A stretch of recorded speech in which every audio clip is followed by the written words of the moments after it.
Okay, gang, this is part 2 of how the racial side got into the Martin-Zimmerman case. And this is where I dropped off when my batteries ran dead. So here's the major race baiter in America, Al Sharpton. Wasn't too far.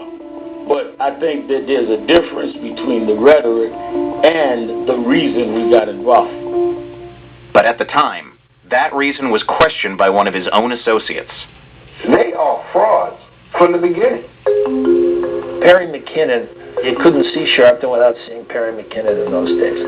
And he was with him at all times. And, you know, he's a decorated war hero. He's all these other things.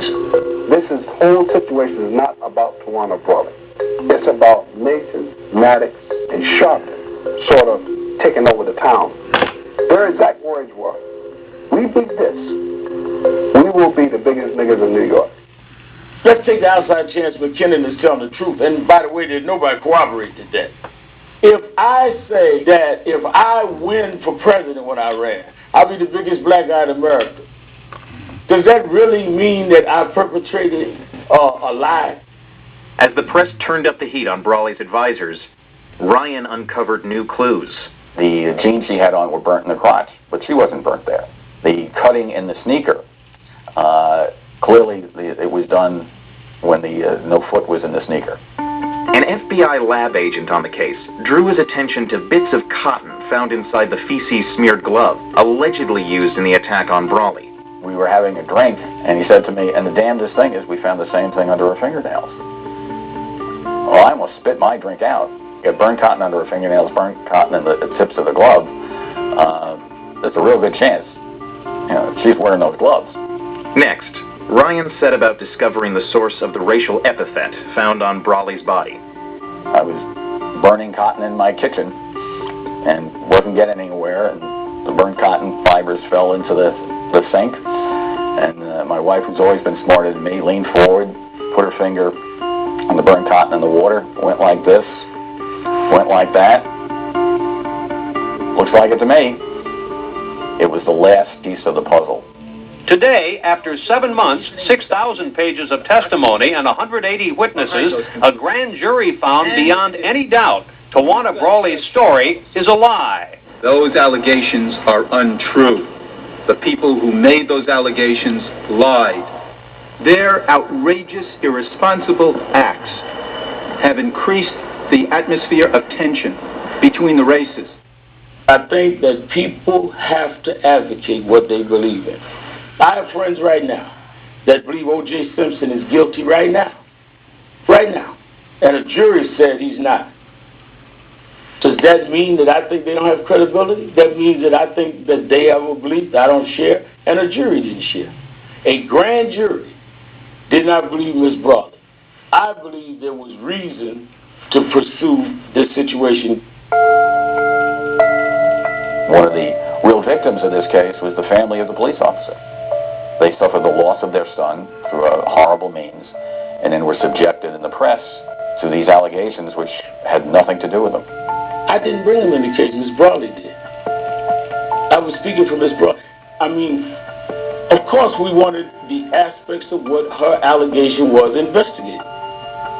Pagonis was also vindicated in the report. We accounted for virtually every moment of his time over the 4-day period and concluded he had absolutely nothing to do with it. There's absolutely no way that this served any good social purpose. If you concoct a rape, then you undermine the credibility of women who are raped. If you concoct a rape and turn it into a race crime, then you undermine true victims of race crimes. About 6 months after the hoax was unmasked, Brawley's former boyfriend told Newsday that Tawana had invented the scheme, apparently to avoid a beating by her mother's boyfriend after running away from home. But Brawley, who now works as a nurse under another name in Virginia, has steadfastly refused to explain herself publicly. I'm not a liar and I'm not crazy. What did I lie about? Lie about what? The grand jury to me didn't really exist. That was all a farce. Brawley and her advisors lost a defamation suit to Pagonis in 1998. Maddox had his law license suspended due to his refusal to answer questions about his conduct during the case, and Mason lost his because of unconnected ethical lapses. Sharpton was acquitted in a series of charity-related fraud charges. I think that we, and certainly I, going forward, learned how to be more cautious.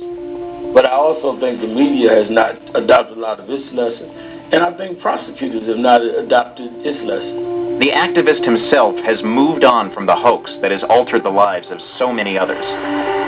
Barack Obama! I told Reverend Al backstage, he's getting skinnier than me. If we had something right or wrong, at least give us credit, at least give me credit for a life that was geared towards social justice. Even if you think I was wrong on some cases, don't act like I wasn't geared towards social justice. I have radio show, TV show, do lectures. I make a good living. Why am I doing it now? What's my point now? Maybe I really believe it. But after 25 years, one fundamental question about the Brawley case still follows him. Did a crime occur, in your view, still? Whatever happened, you're dealing with a minor who was missing 4 days, so it's clear that something wrong happened. He's still saying, I think something happened. Gosh, you're supposed to be a little bit bigger all these years later than being able to say, I think something happened.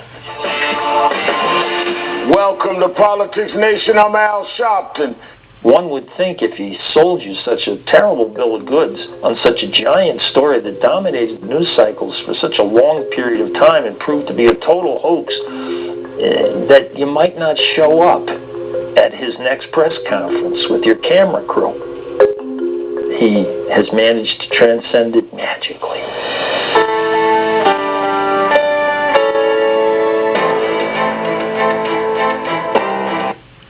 Well, folk, for whatever you want to say, there's the man in 1987 that helped create a big lie. He's a race baiter. He's a liar. His questionable ethics. I call him the Teflon Don, except that his Teflon is black instead of white. This is the same one that was down there during the whole time of the Martin-Zimmerman trial, and is still out today stirring up all kinds of trouble. See what you want to say, see what you want to do. You want to sit there and call me a hypocrite, a bigot, a racist? I think you're wrong. There, right there in front of you, is the biggest hypocrite, bigot, and racist in the United States since before 1987. And as far as the Martin-Zimmerman trial and the not guilty that was presented last night, people like him, people like Eric Holder, people like Barack Obama are still out there stirring the pot. I keep waiting for people of all faiths, all religions, and all colors to wake up and see truth when it's smacking them in the face. But no, they'd rather pick on an ugly old truck driver like me that brings out things like this. And I don't say it in eloquent terms. I say it the way I see it. And yeah, I get death threats and I piss people off.